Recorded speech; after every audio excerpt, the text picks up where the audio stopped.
ఓం శ్రీ గురుభ్యో నమ. శ్రీమాత్రే నమ. ఓం శ్రీ లక్ష్మీ నారాయణాయ నమ. ఓం శ్రీ విశ్వమాత డివోషనల్ ఛానల్కు స్వాగతం, సుస్వాగతం. ఆత్మబంధువులకు నమస్సుమాంజలి. ఓం శ్రీ విశ్వమాత డివోషనల్ ఛానల్కు స్వాగతం, సుస్వాగతం. శ్రీ విష్ణు పురాణం వ్యాఖ్యాత ని రాధమ్మ. నిన్నటి కథలో మనం పరాశరుడు మునులలో కల్లా తపోధనుడు అని, అతను తల్లి కడుపులో ఉన్నప్పుడే వేద శాస్త్రాది విద్యలు క్షుణ్ణంగా నేర్చిన విద్యావంతుడు. అటువంటి మహానుభావుడు గురువుగా మైత్రేయుడు వేదశాస్త్రాలు అభ్యసించి ఈ జగత్తునంతటి గురించి తెలుసుకోవాలని ఎంతో అభిలాషించాడు. ఈ సూర్యగ్రహ సంచారం, ఆ చంద్రుడెవరు, విశ్వం అంటే ఏమిటి, జగత్రక్షకారకుడు ఎవరు, ఈ సర్వ మానవాళి యొక్క ప్రయోజనాలు అన్నీ తెలుసుకోవాలని అతను ఎంతో ఉత్సుకతతో ఆ పరాశర మహర్షిని అతను వివరంగా చెప్పమని అడుగగా, పరాశరుడు ఎంతో సంతోషించి, ఓ మైత్రేయ, ఆ మహానుభావుల అనుగ్రహం వల్ల దేవరహస్య కార్యాలు, వేద విద్య విశేషాలు నాకు కరతలామలాకమైనాయి. అనేక శాస్త్ర గాన నృత్య విశేషాలు, చరాచర భూతగణ ప్రవర్తన నాకు వశమైనాయి. వివరించి చెప్పగలను. అది పురాణ రూపాన చెప్తాను, జాగ్రత్తగా వినుము. విష్ణువు భక్తవత్సలుడు, దేవమయుడు, దేవరక్షకుడు, విశ్వగురువు. సమస్తము విష్ణుమయమై నడుస్తూ ఉన్నది. ఆ దేవునికి సంబంధించి విష్ణు పురాణముగా చెప్తాను. అది వేద సమానముగా భావించు, శ్రద్ధగా ఆలకించు, అనంతమైన పుణ్యఫలాన్ని అందుకో. శ్రీ విష్ణు పురాణం వేదాల్లో వేదం, శాస్త్రాలలో శాస్త్రం, జ్యోతిషంలో జ్యోతిషం, నీతి శాస్త్రాలలో నీతి శాస్త్రం, పురాణాలలో పురాణం, ఇతిహాసాలలో ఇతిహాసం, యోగ విద్యలలో యోగ విద్య, కావ్యాలలో కావ్యం, సకల లోక విషయం, సకల జన మనోరంజనం. పరమాత్ముడైన విష్ణుని చరిత్ర గల పురాణ సంహిత అది. మునుపు బ్రహ్మదేవుడు దానిని స్వకీయ బుద్ధి విశేషముతో దక్ష ప్రజాపతికి చెప్పెను. ఆయన పురుకుత్సుడనే రాజునకు చెప్పగా, ఆ రాజు సారస్వతునకు చెప్పెను. అతను ముఖత, నేను విన్నది విన్నట్లుగా నీకు చెప్తాను అన్నాడు. అనగా ఈ పరమాత్మని యొక్క విష్ణువు చరిత్ర, ఈ యొక్క పురాణ సంహిత ఇంతకు ముందు బ్రహ్మదేవుడు చెప్పాడట. మొట్టమొదట బ్రహ్మదేవుడు దక్ష ప్రజాపతికి చెప్పాడట. దక్ష ప్రజాపతి పురుకుత్సుడనే రాజునకు చెప్పగా, ఆ రాజు సారస్వతునికి చెప్పాడట. అతని నుంచి ఈ పరాశర మహర్షి విని ఇప్పుడు ఇక్కడ అతని యొక్క శిష్యుడికి చెప్పబోతూ ఉన్నాడు, మైత్రేయుడికి చెప్తూ ఉన్నాడు. ఈ యొక్క భగవత్ స్వరూపమైన శ్రీ విష్ణు పురాణాన్ని మనందరం కూడా భక్తితో ఆలకిద్దాం. మైత్రేయ, నీ వల్ల ఈనాడు పరమానందుడు, జగద్వంద్యుడు, మునిలోకస్తుత్యుడు, నిత్యుడు అయిన ఆ రమారమణుని వర్ణించే అదృష్టం నాకు కలిగినది. నా జన్మ కృతార్థం అయినది అని వాసుదేవునికి నమస్కరించి, వశిష్ఠ పులస్త్య బ్రహ్మలను మనసా స్మరించి, కనులు మూసుకొని ధ్యానముద్రలో భూత భవిష్యత్ వర్తమానములను తెలుసుకొని కనులు తెరిచి ఆదరముగా శిష్యుణ్ణి చూస్తూ ఇలా అన్నాడు. మైత్రేయ, జగములు తనలోన, జగములలో తాను ఉన్నందువల్ల విష్ణువుని ప్రాజ్ఞులు వాసుదేవుడు అన్నారు. అనగా ఈ యొక్క పరమానందుడు, ఆ మహావిష్ణు స్వరూపుడు జగములు తనలోన, జగములలో తాను అనగా ఆయనలోనే, ఆ విష్ణువులోనే జగములు ఉన్నాయట. అంటే జగము అంటే మనం లోకము అని అంటున్నాము కదా! అలాంటి లోకాలు ఆయనలో ఉన్నాయట. జగములలో తాను ఉన్నాడట. అంటే ఆయనలో జగములు ఉన్నాయి. ఆ జగములలో ఆయన ఉన్నాడు. అందుకే కదా విష్ణువు సర్వత్రా ఉంటాడు అనేది, సర్వవ్యాప్తిగా ఉంటాడు అనేది మనం తెలుసుకుంటూనే ఉంటుంది. ఆ విధంగా ఆ వాసుదేవుడు అంతా తన రూపమై చరాచరములుంటాయి. ఆయన తన రూపం ఉపసంహరించుకుంటే సర్వం శూన్యం. అప్పుడు వాసుదేవుడు కాలపురుషుడవుతాడు. కాలం వాసుదేవుని లీలారూపం. ఆ రూపమే పగలుగా రాత్రిగా ఉంటుంది. ఆద్యంతాలు లేక విశ్వమయుడైన ఆ వాసుదేవుడనగా లేదా కాలపురుషుడనగా నిర్వచించి ముందు వెనుకలు చెప్పటం వేదాలకు కూడా సాధ్యం కాదు. విత్తు ముందా చెట్టు ముందా అంటే ఏది ముందు ఏది వెనుక ఎవరు చెప్పగలరు మైత్రేయ? ఆ వాసుదేవుని స్వరూపం కాలప్రవృత్తి. ఆ విధముగా ఉన్న కాలపురుషుని నుంచి శబ్దం పుట్టినది. ఆ శబ్దం నుంచి ఆకాశతత్వం ఉద్భవించినది. ఆ విధముగా ఆకాశం శబ్ద గుణకం అయినది. ఆ శబ్దానికి స్పర్శ తన్మాత్ర గుణం. ఆ స్పర్శ గుణం వల్ల వాయుతత్వం. వాయువునకు రూపం తన్మాత్ర గుణం. ఆ రూపం వల్ల అగ్నితత్వం పుట్టినది. అగ్నికి రసం తన్మాత్ర గుణం. ఆ రసం వల్ల జలతత్వం పుట్టినది. జలమునకు గంధం తన్మాత్రం. ఆ గంధం వల్ల పృథ్వీతత్వం పుట్టినది. పృథ్వీకి శబ్దాదులైదున్ను తన్మాత్ర గుణములు అయినాయి. ఈ విధముగా పంచభూతాలు తమలోని శబ్ద గుణాలు ప్రవర్తించగా వ్యాపించి విశ్వమయమై భాసించటం విష్ణుభక్తిగా భావించు. పృథ్వీ వ్యప్తేజో వాయువాకాశములనే పంచభూతాలు శబ్ద స్వరూప రసగంధ పంచకం.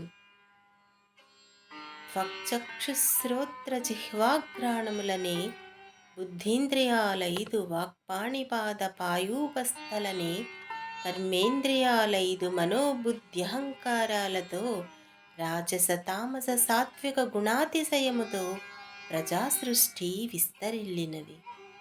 ఇది ఆదిభూత విధం. ప్రపంచమనగా ఒక దేహం. ఆ దేహధారి లక్ష్మీ వసుధారమణుడైన కేశవుడు కాగా ఆ ప్రభువుని కానివేవీ లేవు. చరాచర స్థితులు ఆ లక్ష్మీపతి లీలలుగా గ్రహించాలి. ఈ విధంగా శ్రీపతి విశ్వమంతా తానే అయి వాసుదేవుడైనాడు. ఇక బ్రహ్మాండ సృష్టిని గురించి చెప్తాను విను అని పరాశర మహర్షి వివరించగా ఆ శిష్యుడు తన్మయుడై ఆ శ్రీ విష్ణు పురాణాన్ని వింటూ ఉన్నాడు. ఆ బ్రహ్మాండ సృష్టి గురించి చెప్పినట్లయితే పరమాత్ముడు పంచభూతమయుడు బ్రహ్మణ్యుడు తానే అయి హరినారాయణుడై పాలకడలిలో శేషసాయిపై ఉన్నప్పుడు అతని రాజస వృత్తి సృష్టిక్రియను సాగించినది. ఒక నీటి బుడగను పోలి అందం ఒకటి ఉద్భవించినది. క్రమంగా గాఢాంధకారము అందు పెరిగినది. దానికి పైన జల, అగ్ని, వాయు ఆకాశములు ఆవహించాయి. ఆ 4 భూతాలు ఒక్కొక్కటి 5 మారులు కలియగా ఆ అండం మరింత పెద్దదిగా ఉబికినది. ఆ అండంలో నుంచి ఆ నారాయణి రాజసమూర్తి అయి సృష్టికర్తగా బ్రహ్మ అనే ఒక దివ్యమూర్తి సంభవించాడు. ఆ బ్రహ్మ చరాచర సృష్టికర్త కాగా సాత్వికమూర్తిగా విష్ణువు పోషిస్తూ ఉండడం, తామసమూర్తి అయిన రుద్రుడుగా చరాచర ప్రళయం చేయటం జరుగుతూ ఉంటుంది. ఇలా బ్రహ్మాండ ప్రళయాలు విష్ణు లీలలుగా ఎన్నో జరిగాయి.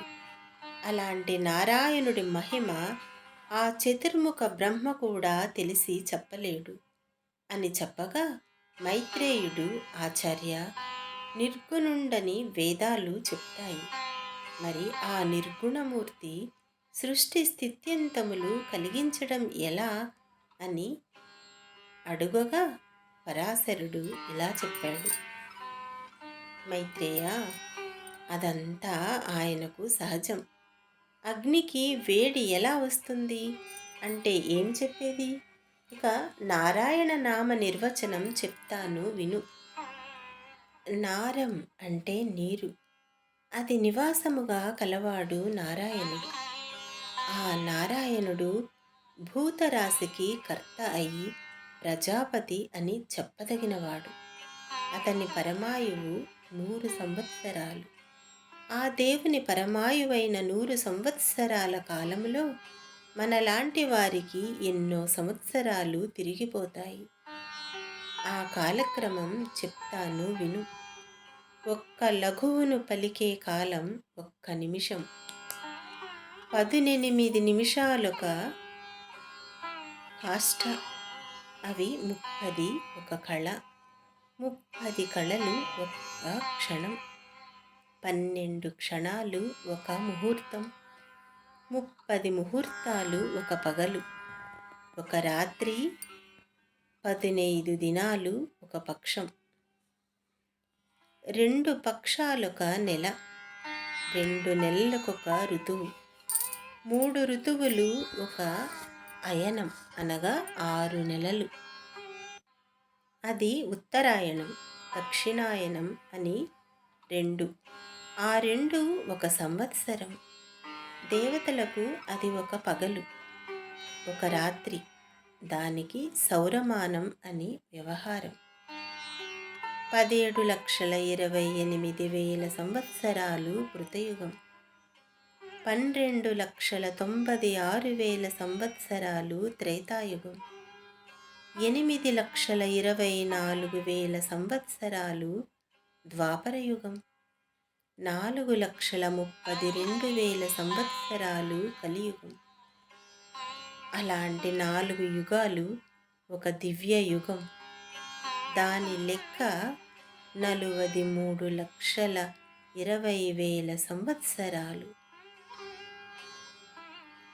ఇలాంటి యుగాలు 1,000 అయితే బ్రహ్మకు ఒక దినం. బ్రహ్మ పగలు సృష్టి, రాత్రి ప్రళయం.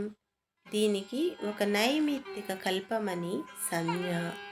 ఇలాంటి దినాలు 30 బ్రహ్మకి ఒక నెల. అవి 12 ఒక సంవత్సరం. ఆ సంవత్సరాలు 100 బ్రహ్మ ఆయు పరిమాణం. దానికి మహాకల్పం అని వ్యవహారం. దానికి పూర్వార్థానికి పద్మకల్పం అని, ఉత్తరార్థానికి వరాహకల్పం అని సంజ్ఞలు. ఇవి కాలగతులు అని చెప్పగా విని మైత్రేయుడు, సరే, పద్మాసనుడు లోకమును సృజించిన విషయం చెప్పవలసిందిగా అడుగగా, పరాశరుడు ఇలా చెప్పాడు. అనగా మైత్రేయుడు ఏమని అడిగాడు? లోకాన్ని ఆ భగవంతుడు ఎలా సృజించాడు అని అడగగా, ఆ యొక్క గురువు గారు ఇలా సెలవిస్తూ ఉన్నారు. కడచిన కల్పం చివరి దశయందు నిశియందలి నిద్ర నుంచి నారాయణ ధ్యాన పరాయణుడై మేల్కొని బ్రహ్మ పరమ శూన్యమైన లోకమును చూసి నారాయణ సాత్విక మూర్తి అయి అంతకు ముందట మత్స్యకూర్మావతారాలలాగా వరాహరూపం ధరించి అగాధమైన సముద్రంలో మునిగిన భూమిని ఉద్ధరించే సంకల్పముతో సముద్రములో ప్రవేశించి గర్గుర ధ్వనితో ఉప్పొంగి దంష్ట్రాగ్రముతో అవలీలగా పూబంతిని ఎత్తినట్లుగా మీదికి ఎత్తాడు. సముద్రంలో మునిగిన నావను కర్ణధారుడు గట్టుకు తెచ్చినట్లే ఆ పని పద్మదళం సరస్సులో తేలినట్లు భూమి సముద్రము పైకి తేలగా నీరు పాతాళానికి చేరినది.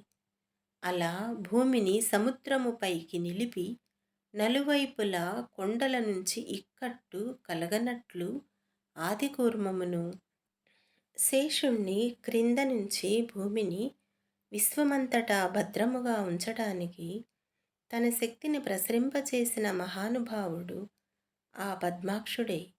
భూమిని సముద్రంలోంచి ఉద్ధరించిన తరువాత మళ్ళీ బ్రహ్మరూపుడై సకల నదీ సముద్ర పర్వత ద్వీపాలను, సురాసుర నర పితృలోకాలను, గరుడ గంధర్వ విద్యాధర పశుపక్షమృగాది నానావిధ భూత సమూహమును మునుపటి సృష్టిలాగే సృష్టించి తగిన గుణరూప స్వభావ చేష్టలు కలిగించాడు అని చెప్పగా విని మైత్రేయుడు, గురుదేవా, బ్రహ్మ సృష్టి సంగ్రహించి చెప్పావు, దానిని వివరించి చెప్పవలసిందిగా కోరుతున్నాను అని అడుగగా ఆ గురువుగారు ఇలా చెప్పారు.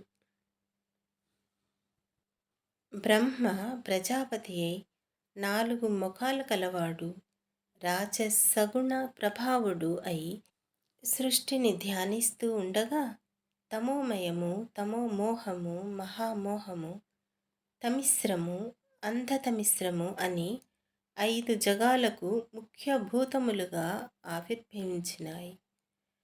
కానీ అవి సక్రమమైన సృష్టికి సాధనాలుగా కాలేదు. అంతటా ఆత్మజ్ఞాన అజ్ఞానాలలో తామసమైన తిర్యగ్ధ్యానం తిర్యగ్రోస్తమై పశుమృగాదులు పుట్టాయి. తరువాత సాత్విక గుణ ధ్యాన శక్తితో అమర సృష్టి కలిగినది.